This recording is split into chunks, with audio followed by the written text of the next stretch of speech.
In 1991, Nickelodeon blessed our television screens with the hit children's anime, Rugrats. It was a story of several babies running around and getting into trouble. It had wonderful episodes like when the babies tried to drink right out of the toilet, or when Amanda Bynes was their babysitter, but what a lot of people neglect to mention when they bring up the show is that the adults were also pretty funny in their own rights. While the babies had jokes around pronouncing words wrong or shitting the pants in public, the adults had jokes about how Stu was a loser, or how the Jewish grandfather got banned from the newspaper strips for smiling while reading the mourner's Kaddish. The ADL didn't like that very much, suffice to say. All said and done, however, the Rugrats was a very popular series that lasted for over a decade and influences artistic endeavors to this day. For example, Charlotte Pickles. Charlotte is a highly successful CEO of Megacorp and is often seen talking on the cell phone in a fast-paced business manner to her assistant Jonathan. Charlotte is a loving and caring mother, but due to her busy career, she has trouble balancing the two sides of her life, so at times she can come off as a little heartless. Enter Bryce Tankthrust, the CEO. Bryce is seen in her first appearance talking on the cell phone in a fast-paced business manner to her assistant Donovan. Bryce is essentially a corrupted Charlotte Pickles.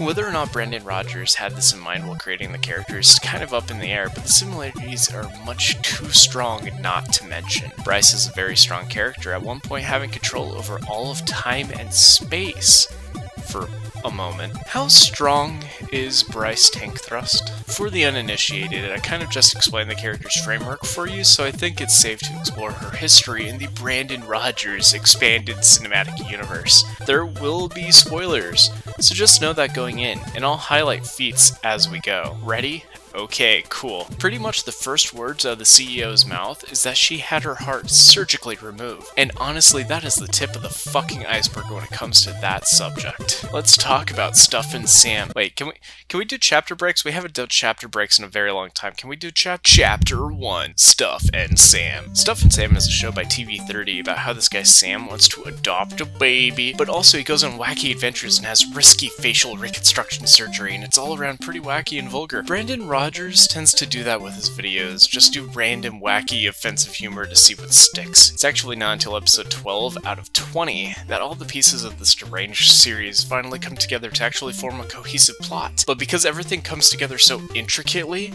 you actually can't skip any of the episodes. It's weird, it's crazy, it honestly should not work, and yet it does. That's what makes these videos interesting. It starts out vulgar, but then it becomes vulgar with a purpose. Bryce is the main antagonist in that series, running an orphanage that doesn't have any children, along with a variety of other corporations, going out of her way to make sure no one snoops around. Most of her employees are named Elmer, and they look identical, and the reason she has all of them on her staff is so that she can harvest their hearts. It all starts when they wake up for the first time. It's in episode 15 that Elmer explains their origins. Bryce had stolen a baby and clones it to create full-grown Elmers. She uses the Elmers as a source for her hearts, which she routinely replaces when they wear out. Without the hearts, Bryce reverts to a demonic form with a deep voice and becomes more ruthless than ever. The baby is kept on drugs to retain its youth and has been for decades. The baby has nothing to do with the story, except for everything. Without the hearts, the Elmers lose all emotions, unable to feel joy or sadness or have hopes or dreams. Their very souls are taken from them, and each Elmer heart lasts about a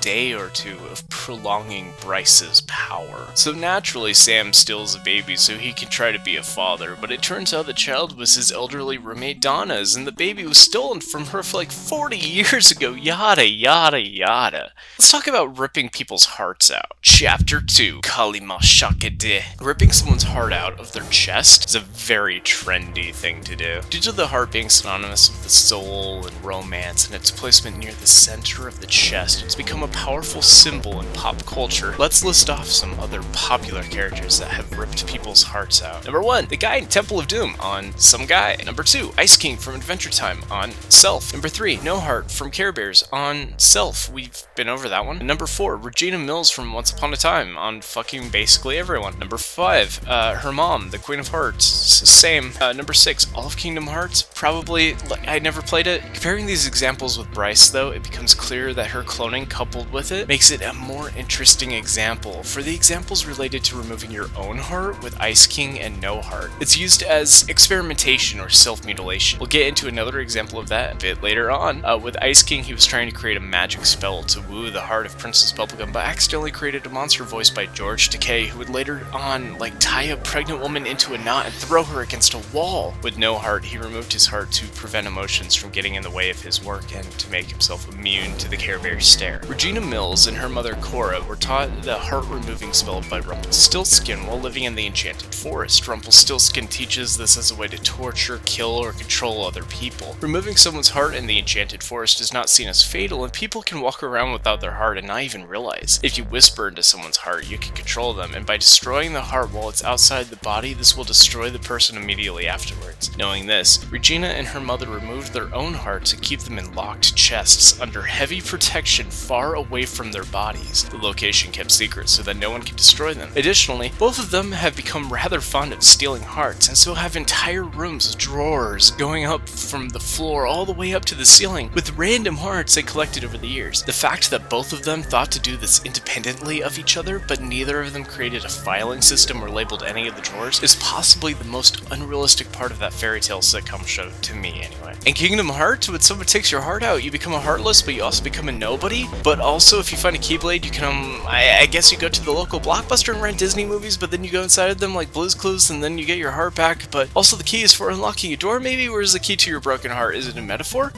Do you use the key as both a weapon, but it's also a tool to unlock your past? Again, I never played any of these games. I'm not a gamer, okay? I am a Care Bears fan, goddammit, and I want you to respect that. Overall, although other characters can remove hearts from other people, they don't generally do it while creating an army of emotionless, subservient people using the kidnapped child of an old woman for decades on end. Usually, again, I have not played Kingdom Hearts, so if that happens, I have no idea.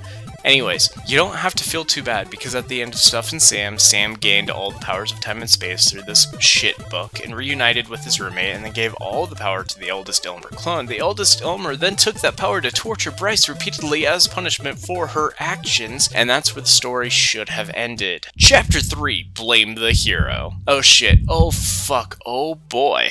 Blame the Hero was the newest Brandon Rogers series and lasted for only 7 parts, but each part was just...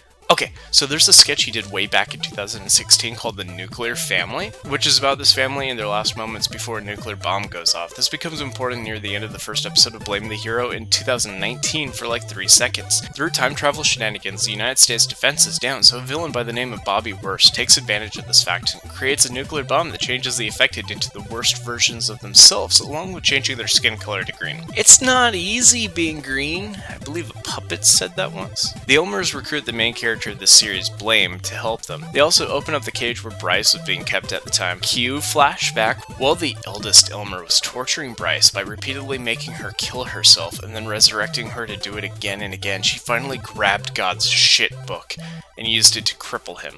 She had all the power of time and space at her disposal for like a moment, but unfortunately it ran out. Whether or not pages can be added to the journal, seeing as they can clearly be removed, is still up in the air.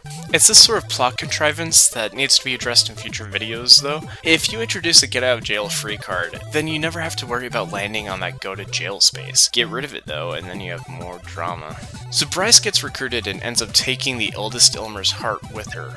With the baby Elmer gone since the events of Stuff and Sam, the Elmer population is decreasing, so she knows she has limited resources left. In Blame the Hero Episode 3, we finally get to see Bryce's backstory. Bryce was a popular girl at school who saw something in Bobby Best that no one else saw. They became fast friends until Bryce wanted to become more than that.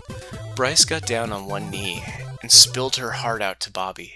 She literally held her heart up to him to ask to be his girlfriend. And he responded in the actually very rational way of vomiting because that's a fucking human organ? What the fuck? Her heart falls.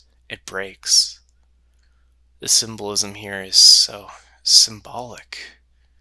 So nuanced. The other children all turn on her, so she decides to kill the teacher and threaten the rest of the class before running off. The police show up and Bobby gets blamed for the events. He realizes that his entire life was unfair. He's become the worst version of himself. Years in prison turned Bobby Best into Bobby Worst, and holy shit, I just got that. It's pretty fucking clever. With the backstory, it becomes clearer to Bryce that in the nuclear fallout, it's up to her to stop Bobby. The final standoff is nigh. Here's where shit gets interesting. You call yourself evil? You couldn't even kill me, and I'm a fucking terrorist! You're right.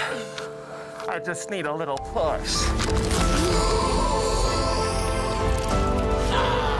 Remember how the nuclear radiation is turning everybody into the worst versions of themselves, but also green? Okay, that's important, because she doesn't become the demon monster we saw in Stuff and Sam.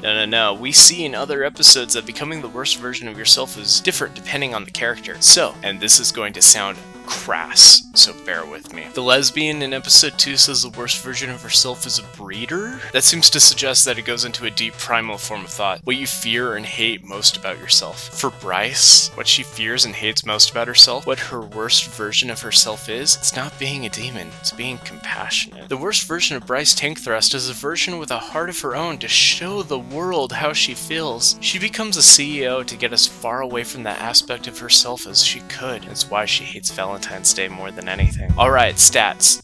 Let's go. Strength. When Bryce heard it was Bobby Worst who was attacking the world, she tore the metal chains off of the walls. Going through frame by frame, the chains seemed to be the same material as the handcuffs, presumably carbon steel. Steel can withstand 40,000 pounds of pressure per square inch, so that means in her anger she just applied over 40 KSI without spilling her macchiato. What a boss! This is also without her heart, and she's about 20 minutes from dying. Gotta go with a 9. Intelligence 7, because she's a ruthless CEO of multiple corporations and invented new methods of keeping infants in a state of youth in perpetuity, whilst cloning and harvesting organs. It would have been higher, honestly, but like, everybody in the Brandon Rogers universe is a little bit dumb, and at one point she does try to eat food or like spit on somebody while wearing something that covers her face, so I mean, it's not going to be a full 10. 7's pretty high though. Speed, I don't know, like a 4? Like, if 3 is average or above average human speed, but she power walks everywhere, so she's slightly faster, I guess? Endurance, gonna go with a 7 here. It could be argued either way, so on the one hand, she's pretty much unstoppable and will accomplish her goals no matter what, but on the other hand, she burns through those hearts pretty fast. Rank 10, she's the fucking CEO. Courage 10, she's always putting on a brave face while bashing through the glass ceiling in those size 10 heels. Skill, look, if you don't think Bryce Tankthrust gets a full 10 in skills, you can, quite frankly, fuck right off. That is how strong Bryce Tankthrust is. Hope you enjoyed the look at the real Queen of Hearts, and I hope it made your Valentine's Day just a little bit better. Happy Halloween. If you like this video, make sure to click like and subscribe. There's a little bell notification thing that you can hit, and that will let you know whenever we have a new video. Not all of our videos are good. Some of them are bad, some of them are great. It's the weird thing about the orchestra, is you never really know. That's not how real orchestras work, I realize. Listen, we don't have a set schedule with this orchestra. Some people are playing the bugle, some people are playing the vuvuzela. It doesn't matter to me, but you know, sometimes the videos will be good. You just stay tuned. This is Brian of Tidepool. Alright, goodbye, I love you. Pronouncing words wrongs, or... Fuck. Not even done with the first paragraph. Okay, so there's a sketch that he did way back in